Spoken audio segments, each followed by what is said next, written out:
What's up, y'all? Welcome back to another episode of that Dynamite Review Show on the Tricology News Talk. As always, I'm your host, the host with the most, the head of the Tricology Empire.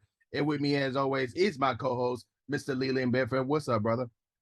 What is up, everybody? How's your Thursday going? We had an exciting dynamite that ready to talk about. Yes, it is the Quake by the Lake special Dynamite episode. Live. It was live from the Target Center in Minneapolis, Minnesota.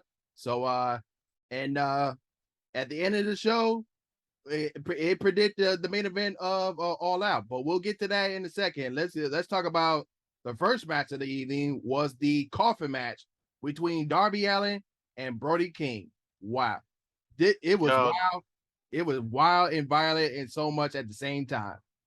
they did not want to wait to get into it, man. They started off with one of the most violent matches of the night, and it did not disappoint. I thought this match was going to be kind of like a one-sided match, but they did a good job balancing out, showing how Darby can really go against a man really four times his size. Yeah. Then during Brody King's entrance, when the lights was off and when the lights came back on, Darby attacked Steen with his skateboard. And of course, with his skateboard, he's always gonna have dump tats on it. So he ground the skateboard against King's face, and immediately he was busted wide open. So during when Darby was in control, and before you know it, Malachi Black and Buddy Matthews came in to try to help out Brody King, and there was even Julia Hart came out there too. So during the attack, King crushed Darby into the cannonball centaur onto the table. As soon as the beatdown was continuing, the crowd was saying, "We want Sting, we want Sting." And then when Buddy tried to open the coffin, Sting was inside with the bat in hand. So when he came out, he still had the Sting the face paint, but on one side of his eye, he had spray paint kind of similar to what Malachi Black on his eye. But yeah, when you look into the eye, there was no color change, and it was still the same. But he was trying to mimic Malachi Black. So they had a confrontation. Even Steen gave Malachi the bat to try to hit him with it, and Malachi was like, "Nah, I'm not doing it." He's just gonna walk away. They even had a stare down in the entranceway. So after that, Darby landed a suicide dive, sending King positionally close to the coffin. But King recovered and slammed Darby to the steps. King opened the coffin, but and then King was when he had Darby on his shoulders, it looked like he was about to do a tombstone into the casket, kind of similar to what the Undertaker did to Shawn Michaels at the Royal Rumble 1998 in their coffin match. So the casket match. But Darby fought out of it. He grabbed the chain and choked out Brody King, kind of similar to what Brody King did to Darby Allin in the Royal Rampage Battle Royal. So after Darby choked out King with the chain, King collapsed right into the coffin, and the door slammed right shut, giving Darby Allin the win. So this was a really good coffin match. Both of them guys nailed it, but another side of me wanted this match to be a very light match. But overall, it was a good coffin match. So also, like, speaking about all the Undertaker kind of undertones, I don't know if anybody else noticed they had a purple light, like the purple ribbon that was going around the arena, and I had never seen that kind of purple before. But I feel like that was a callback or like a little homage to the Undertaker. Brody King at the last moment when he gets choked out and his legs hit the mat and he bounces into the coffin and the door closed. I mean, you couldn't have done that any better For a man that size to hit that target and the way he did it, you can't do that any better. It was a lot of good moments in this match. The whole Sting stare down, the Sting face paint, Matthews getting some moves in. Matthews is just such an incredible talent. I hope, I hope we see Matthews versus Omega one day. I think that match will be just absolute killer. But good to see the House of Black full effect. Julia Hart there doing her part as well. But I like the little subtle storytelling. Half a Sting face with that black mask, kind of black mist look on his face. Will we see a match between Malachi Black and Sting? Never thought I would needed to see one. I never thought I would needed to see that match, but apparently we may have that match coming. Um, but really, again, just really good match. Didn't know how they was gonna like make this match different from the other matches they've been doing, but it definitely felt like his own thing. Brody King was busted open from the first 20 seconds of this match. It was just pouring blood throughout the whole thing, and that's why we watch AEW for those matches just like that one. Yeah, absolutely. Darby Allin is still undefeated in coffin matches. So just like Undertaker, when he do the casting matches, that's his signature match. And I think the pass the torch was passed on to Darby Allin at the coffin match to make it his signature match. So I'm glad you mentioned Undertaker there with that little Easter egg there, but they're really good. So after the coffin match, we had two backstage segments. First off, it was with John Moxley. He talked about the meaning of the AEW World Championship, saying it's all about endurance and pain. Tonight, the last survivor of the Heart Dungeon returns, and Moxley will push him to his breaking point.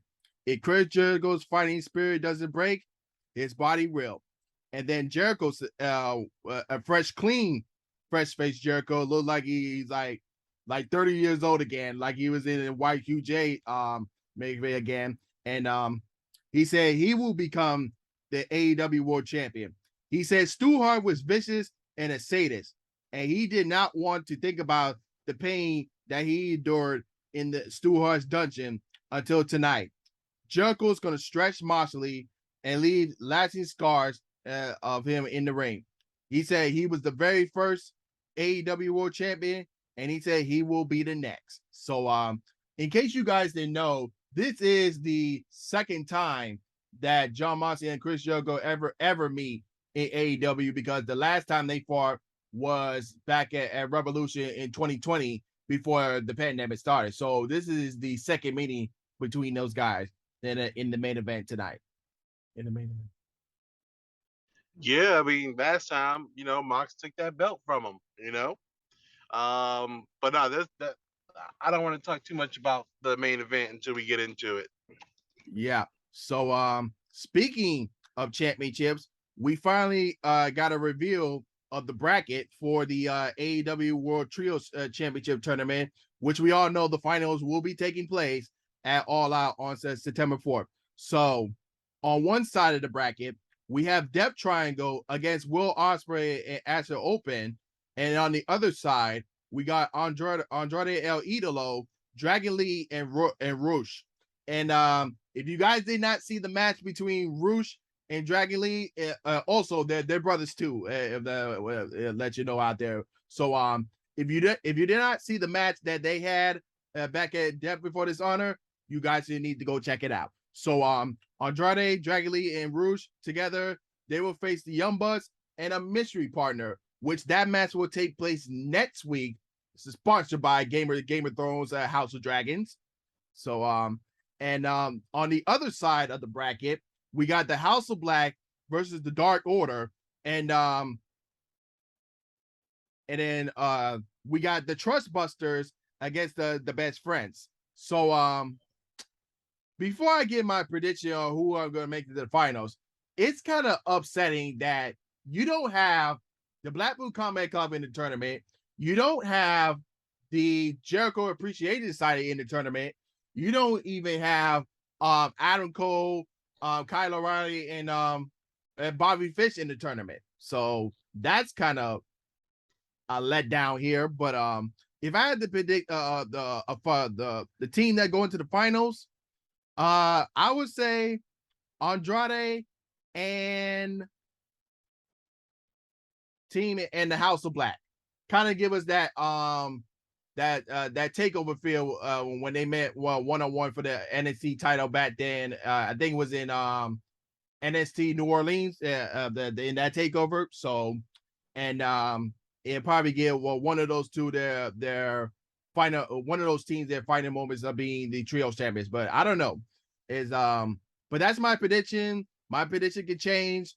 Whoever makes it to the semifinals and going in a couple of weeks in the tournament. But yeah, what do you think of the bracket? What do you think of the bracket? Yeah, the bracket was kind of a letdown. We've been looking at these trios for a minute. I don't think Red Dragon is cleared yet. I don't think Adam Cole is cleared yet, and that's probably why they weren't in there. They probably came out just so they can have that storyline with the Young Bucks and they can continue on, lead to Kenny Omega's return. I mean, at the end of the day, that's really kind of I think what everybody want to see is the Bucks and Omega get back together and win the tournament. Now, just because the Red Dragon and Adam Cole isn't in it, don't mean they can't come out and interfere to mess up something. If I was being real, I would say I think right now the group that will get the biggest pop for winning is the Best Friends. I think Best Friends has a real good chance of getting some gold. They're AEW OGs. They haven't had any championship gold. Um, have they? No, they haven't. Yeah, they haven't been champs. They got really close a bunch of times, but they haven't had their championship. And yeah, I would, if I had to use these three, I would put it on the Best Friends. I think it's gonna get the biggest pop. It's gonna help them, get big, help them get hot, and then go from there. But House of Black, I just don't see them coming out with gold yet. Like, even though I know they're the most dominating, I don't see them coming out with gold. Um, with Andrade and Roosh and Dragon Lee, like, we just don't know the other two guys as well yet. So I don't see them put it on there. Truth Busters, no. The only person in that group that matter is Parker. Um, who else? The Young Bucks, I think is going to be a good. But if Kenny Omega comes back, then yeah, put the belts on him. That's a great. He's back for one day, he wins gold. So that's a good added legend for him. But yeah, my pick right now is the Best Friends to go over. Dark Order, even though I think the Best Friends and Dark Order are the two groups who have been there the longest that deserve some kind of gold to signify that they're in the right space, in the right place. I agree with you on that one. One of those trios there have a good case of winning the tournament. But we'll see who makes it to the semifinals and give us got a real good prediction of who's gonna make it to the finals. But before we get into the Tornado Lucha style tag team match, did you see the Ric Flair's last match? Did you see? I did. I watched just his match. I didn't watch any of the other stuff. Oh my goodness! Like Andrade carried the whole entire match. Like, oh my god, man! I saw somewhere that it said that Ric Flair actually passed out twice during that match. Yeah, he did. He passed out twice, and then afterwards, Yeah. when the show was over, he tried to go out for drinks. And I'm like, Even Taker was like, give me the beer. You drink your water. You drink your water. Wow. Jesus Christ. Yeah. I mean, look, that the promos leading up to it made it seem like Rick was like in really good shape and that he was bumping and everything, but we don't know how long they shot. You know, that could have just been 3 minutes, that they shot and showed us. But to go out there and do a full match for these young guys, I mean, hey, give it up to Ric Flair. What else is he doing? He's 73. He's sitting at home. He was bored. He like, forget it. I just want to do it one more time. And that's all he know is wrestling. You know what I'm saying? That's like trying to stop somebody who's painted all their life to stop them from painting. Like all he know is wrestling. So I mean, give it up to him, but it was bowl and shoot ugly, as Jr. would say. Well, I hope it's the very last time him in the ring. So he can now he can pass the torch to his son-in-law, which is Andrade, as he team up with Rush against the Lucha Brothers in a tornado tag Lucha style match. So this was an incredible tag team match. I think Rush was the MVP in this match because like I said before, the match he had with John Moxley, that it's gonna take him places. And this match was one of the example here. So in the final moments of the match, Phoenix tried to fight off Andrade with a thrust kick, but ran into the missile drop kick. Rush had it won, but Penta unmasked himself to make the save, like the famous Octagon spot. Andrade drove Penta's mask in the crowd. Jose takes out Umbreras, but Phoenix rolled up Rush for a great near fall. Rush set up Phoenix up for the bullhorns and nailed it, but then Andrade hit the El Idolo Hammerlock DDT for the win. That was a good one. Yeah, that's a Yeah, yeah. I agree with you. I think Rush was the MVP. I mean, he's just such a his physique is really good. His size is good. His aggression is good. It seems he works pretty safe. He has a good look. Andrade, Andrade is one of my favorite wrestlers, and I really want him to stand out more. I seen a report come out saying that people are saying that he's reportedly saying that he's being misused in AEW, which I feel like I did want him to be more of a bigger star. They kind of lumped him in with the Hardy's family, blah blah blah blah. And it seemed like they might get away from that. It was new music last night, so I need a repackaging of Andrade. I need to have Andrade in that TNT title area, the trios title area, which they are in, or the championship. Like, I see Andrade as a top guy. NXT saw him as a top guy as they gave him the belt. So I need him to start making his way towards those belts and making his way towards those titles. Because he is a top guy. He has the look, he has the talent. Give him a mouthpiece. Give him, someone to do his talking. Bring Charo Guerrero back. Like, give him a mouthpiece if his English isn't too good. But I mean, the guy has everything you're looking for in a star. You know who they should bring back for his mouthpiece? Who's that? Selena Vega. Oh wow, but she's locked in with WWE right now, so that ain't gonna happen. But they can bring somebody like her.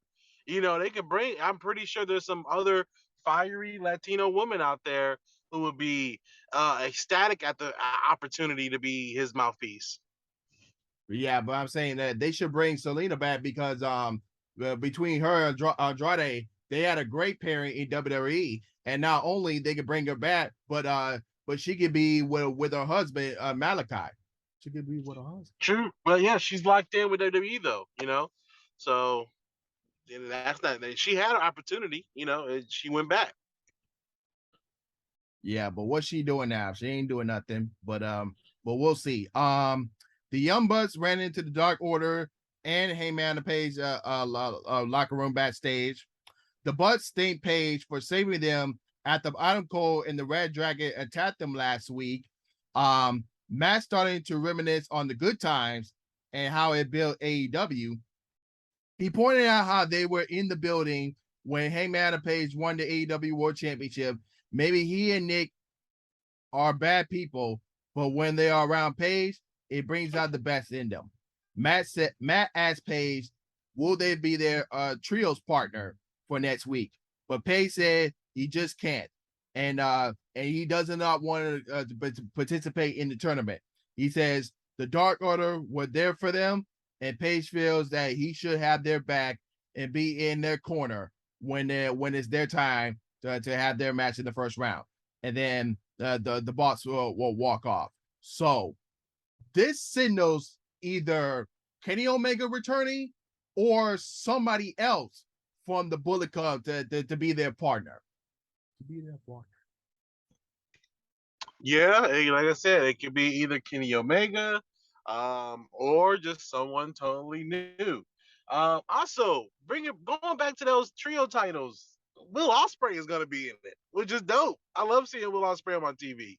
So, we shouldn't sleep on them too much. And what if it is Will Ospreay in the Aussie Open versus the Bucks and Kenny Omega? I mean, that could be one hell of a pay per view with those two groups.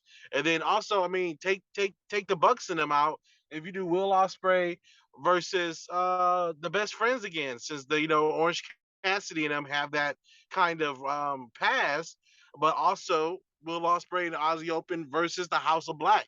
I mean, there's some really good opportunities in that bracket if you look at it.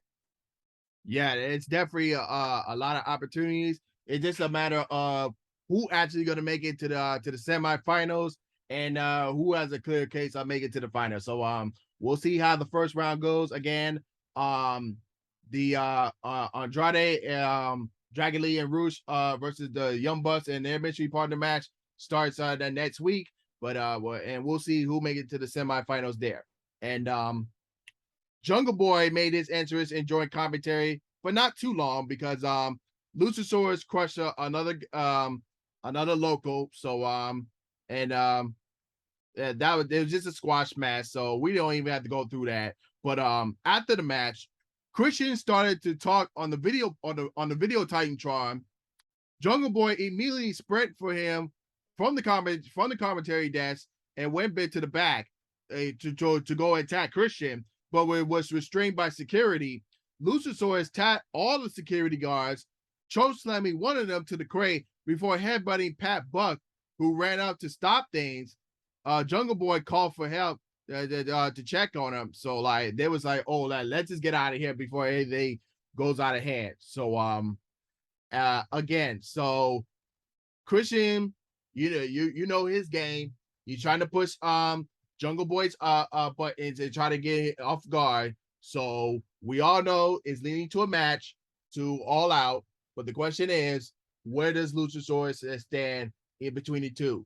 Is he going to stay with Jungle Boy, or is he going to is he going to officially turn on him and go back to Christian? Yeah, we really don't know. I mean, like I said, they're still doing this whole Luchasaurus evil Kane kind of thing. So until I see him wear green again, I'm thinking he is still evil, and that this might be all an elaborate rouge. But we won't know until it happens. Yeah, and we have another promo backstage. Miro talked about his temptations. Julia Hart walked up on him and tried to touch a Miro, but Miro said he dismissed her and says no other woman touched him before the door besides his wife, which is CJ Perry, aka Lana, and he says that his path is to the House of Black. So we could get an indication that that CJ Perry could be coming to AEW, just like when Karrion Kross and Scarlett returned to the WWE on SmackDown. You all know that that CJ Perry is kind of like the Scarlett. It's going to be like the Scarlett in AEW and to Miro. That's a good way of doing it. I'm hoping to see Lana there one day.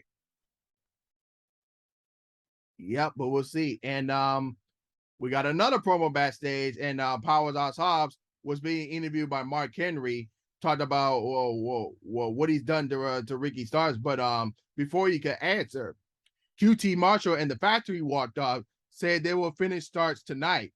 But Hobbs told QT Marshall to say, not let his problem become Hobbs. So yeah, and Ricky Starks will be in action later tonight against one of the members of the Factory, and so Jay Lethal, Sanjay Dunn, and Satnam Singh walked out. Dunn talked about Satnam slamming Warlord through the table, said they weren't done with Warlord.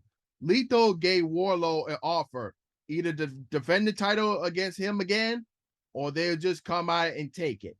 Warlow came out, said he could have a shot if he wanted, but tonight he's gonna whip all three of their asses. He stormed out to the ring, but on their way down, FTR came out and backed up their former Pinnacle ally, and Lethal and company retreated. And then when Lethal tried to get Warlow the surprise attack, FTR caught him off and hit the big red.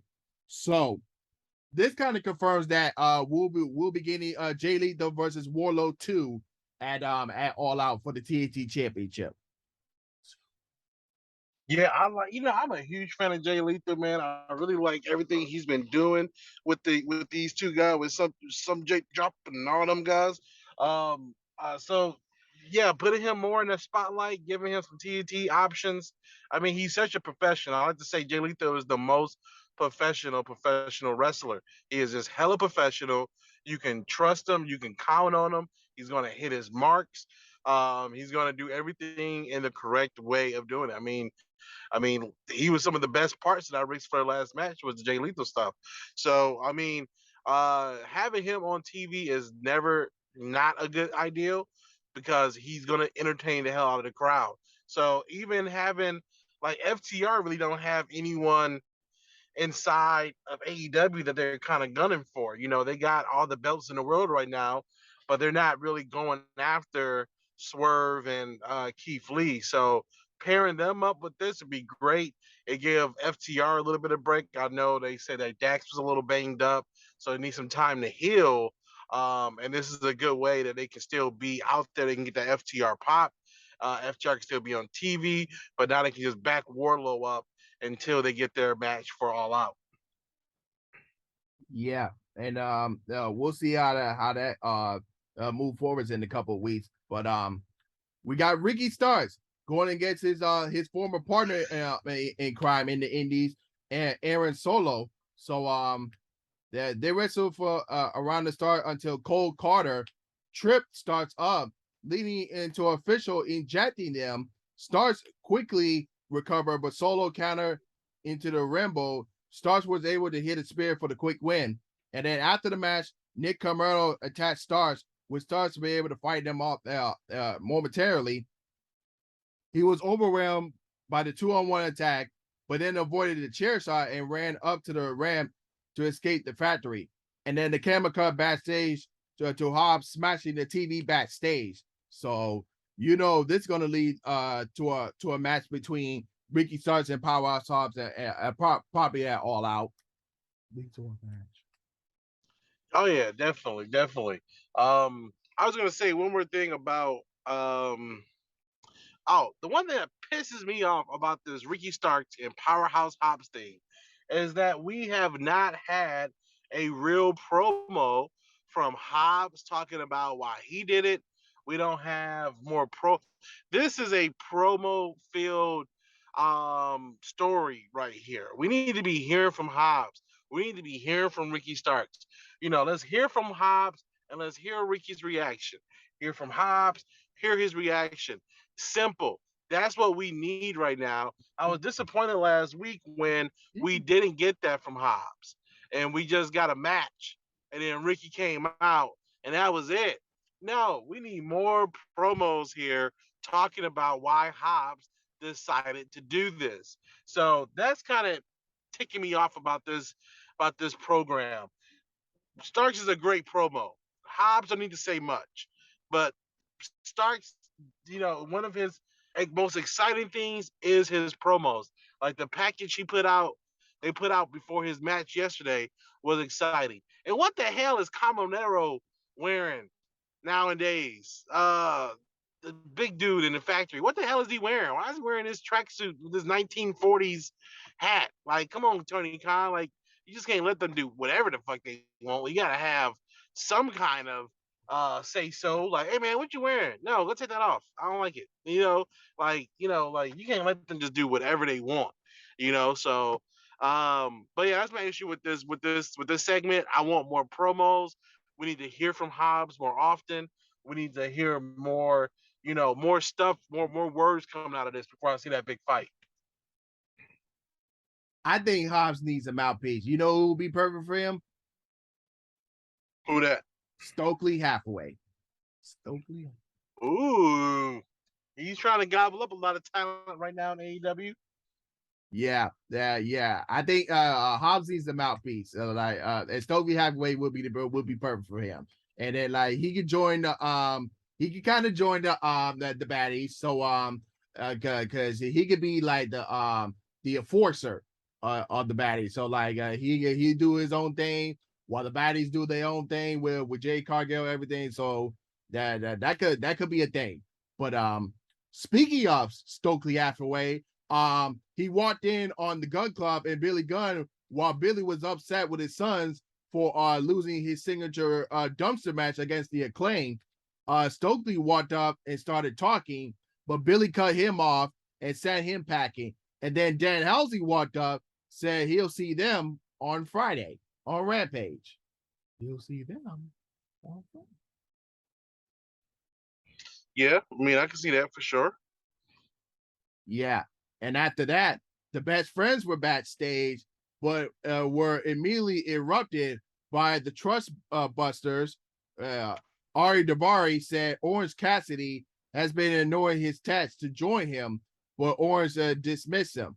And then Ari Daivari says, "You will know why I'm the richest guy in the world." I'm like, there was a time where, look, I'm gonna be honest, like to me, Daivari hasn't been that popular since 2006. And that was when The Undertaker was feuding with the Great Khali. 2006. True, but I guess like the storyline here is that he just got his trust, so now all his money is his. So now he's the richest guy in AEW. Yeah, absolutely. And you got Parker Boudreaux there, which WWE dropped the ball on them because he could have been the next Brock Lesnar. Drop the ball. Maybe they just didn't see it. You know what I'm saying? Maybe they just didn't see what they thought they wanted to see.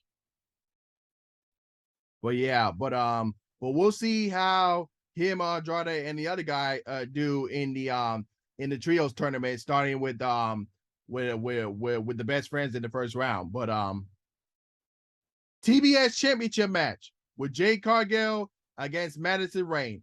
And in case you guys know, Madison Rayne made her debut last week on Rampage, but she's originally hired to be the coach for the women's division, and I think that's great. And if you also bring in Mickey James and a lot of other veterans to be the like the coaches for the women's division, bruh, you're gonna have a great women's division in North America.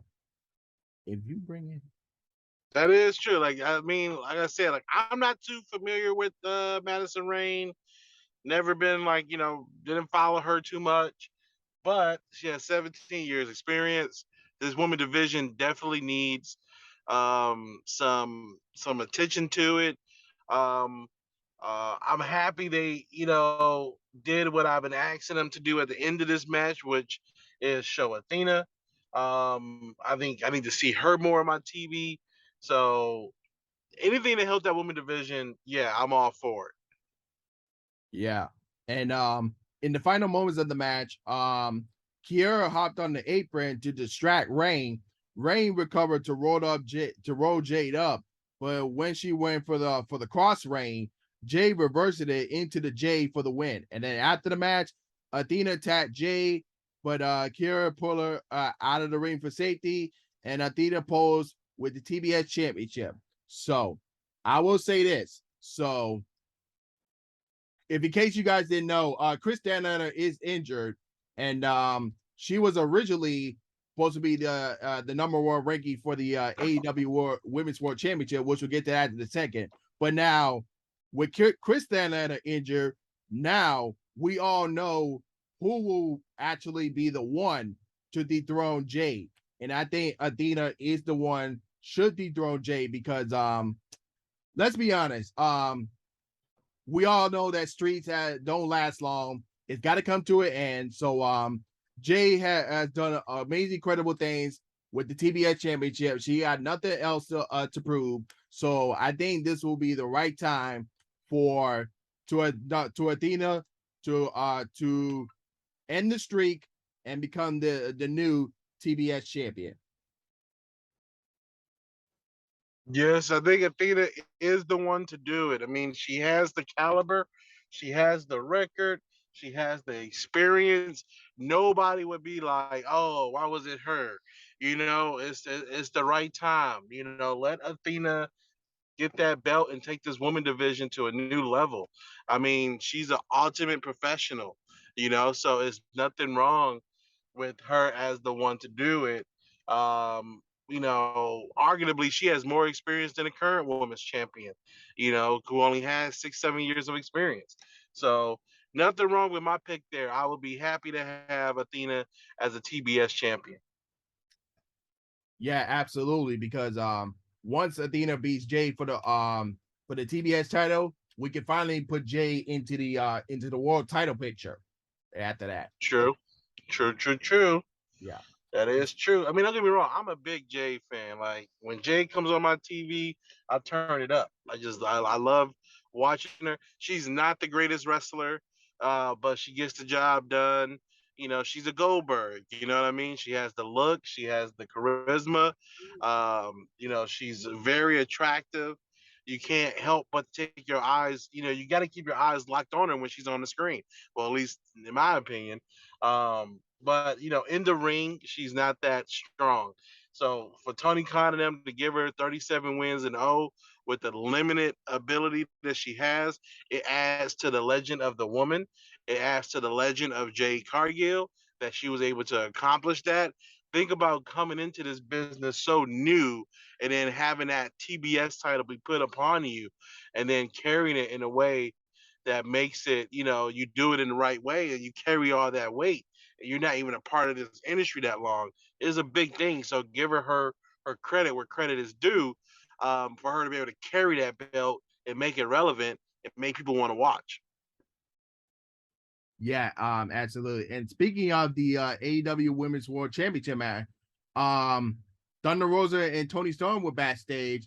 Again, Christian Leonard was supposed to be the number one ranking for the women's world title, but she's injured, and now Tony Storm is now the top contender now.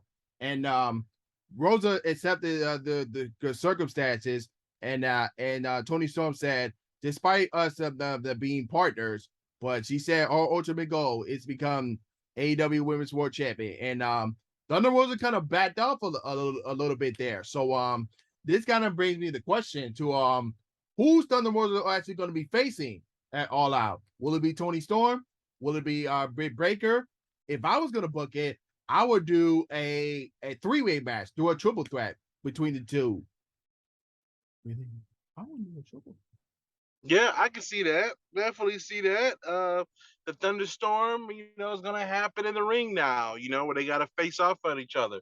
I like Tony Storm. She has a great look. She can handle herself in the ring. I would like to see Ruby Soho pop her way back up the ranks. I love Ruby Soho. Her wrestling ability is great. I think she's too safe. I think she learned too much from Natalia over in WWE, who is a very safe worker, but nothing looked like it hurts. Nothing looked like, is making contact. Nothing looks like anything. So I'd like to see her come back in. Do want to say before we leave up the women's part of things, damn, Kiera Hogan is thick, boy. Love seeing her on my screen. Is she from Decatur? And I learned that Jay live in Atlanta. I need to know like where they hang out, where y'all work out at. Let me just go speak y'all one time, get a picture or something. But that's it for the women's division. We'll see what happens with Thunder Rosa and Tony Storm. I think Thunder Rosa is going to hold on to it a little bit longer until a real competitor comes along. I'm not saying Tony Storm isn't, but I don't see them giving her the belt right now. Yeah, but we'll see what happens in the couple of weeks for the AEW Women's World Title picture. But we got a lineup for tomorrow night's AEW Rampage. Bryan Danielson returns and give his opinion for his upcoming match on the next Dynamite presented by Game of Thrones, House of Dragons. Hook Speeds, after becoming the new FTW World Champion. The Gun Club versus Beer Hansing. So you have Dan Helsing and Eric Redbeard teaming up, and we have Parker Boudreaux versus Sonny Kiss. That name we haven't heard in a while. Swerving on Glory Speeds, Orange Cassidy versus Ari Daivari, and then we got the AAA World Mixed Tag Team Championships. And we have two couples here. One is already married, and one is like actually dating. So we have the new Willy-Weds with Sammy Guevara and Ty Conti with versus Dante Martin and Sky Blue. And then next week's Dynamite, presented by the House of Dragons. We got the AEW's World Trios Tournament first round with Andrade, Roosh, and Dragon Lee versus the Young Bucks and their mystery partner. We got Tony Storm versus Kylie King. And then we got the best of 2 out of 3 falls with the American Dragon, Bryan Danielson, versus the Dragon Slayer, Daniel Garcia. Yeah, I like those graphics they have for the House of Dragon too. How that sponsorships means money. That Shark Week was money. House of Dragon is money. So let's keep making that money, AEW. By the way, I'm about to pre-order my Fight Forever copy. Yeah, I want to see what else they're gonna announce for Fight Forever. And that was today. When's the 12th? Is that tomorrow? When is the 12th? Did I miss that? Did we miss? I ain't see the THQ Nordic thing. That was tomorrow. Okay, great. Yeah, and they said the release date is supposed to be on New Year's Eve, but we'll see how that goes. Yeah, and also the House of Dragons will be premiering on August 21st on HBO and HBO Max. And so main event time. So Jericho came out in his full Lionheart branding, including his gear, appearance, entrance video, and music. And then Royal Regal came out on commentary as well. So we got the interim AEW World Championship match with Jon Moxley and Chris Jericho. So this was definitely a fantastic main event between these guys. This is the second meeting for both of them at AEW. So in the final moments and in the match, after a cradle exchange, Jericho hit the Judas Effect for a great near fall. This is the if I'm not mistaken, this is the first time that someone ever kicked out of the Judas Effect. I think Jon Moxley is the first one, if I'm not mistaken. Jericho grabbed the title belt, but went face first into the exposed turnbuckle, allowing Moxley to lock on a rear naked choke, and then the bulldog choke. Jericho busted open badly, and Jon Moxley was busted over earlier, and tried to turn it into the Lion Tamer, which Moxley turned and flopped over into ground and pound. Moxley reapplied the rear naked choke. Jericho fought, but eventually tapped out, and Jon Moxley retained the title. And then after the match, Sammy Guevara and actually, before we get to the aftermatch of the match, there was one spot where Sammy Guevara tossed the Floyd the bat, kind of similar to what kind of similar to the back at Survivor Series 1998 when the Big Bar Man tried to toss the nightstick to Cam Shamrock, but the Rock intercepted it and hit Cam Shamrock with it. So that was a kind of little nice Easter egg there.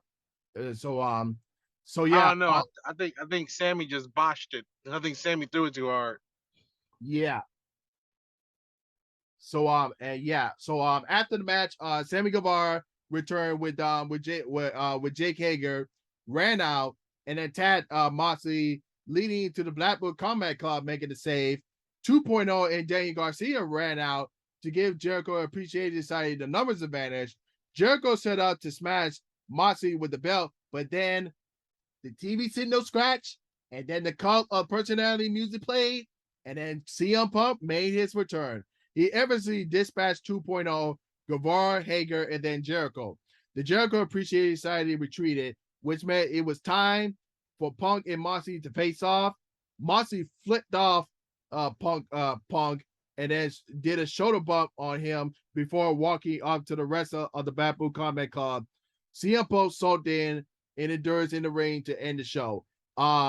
He kind of put a little pressure on the broken foot that he had. So we haven't got any announcement if he was clear or not, but we all know it. He's looking good. He's in good shape. So before you know it, the main event of All Out was announced. We have Jon Moxley versus CM Punk in the AEW World Championship Unification match. That was hype. Yo, Lionheart, Chris Jericho, I want to see more of. You can tell he changed his moves up. He changed everything, like his move set changed.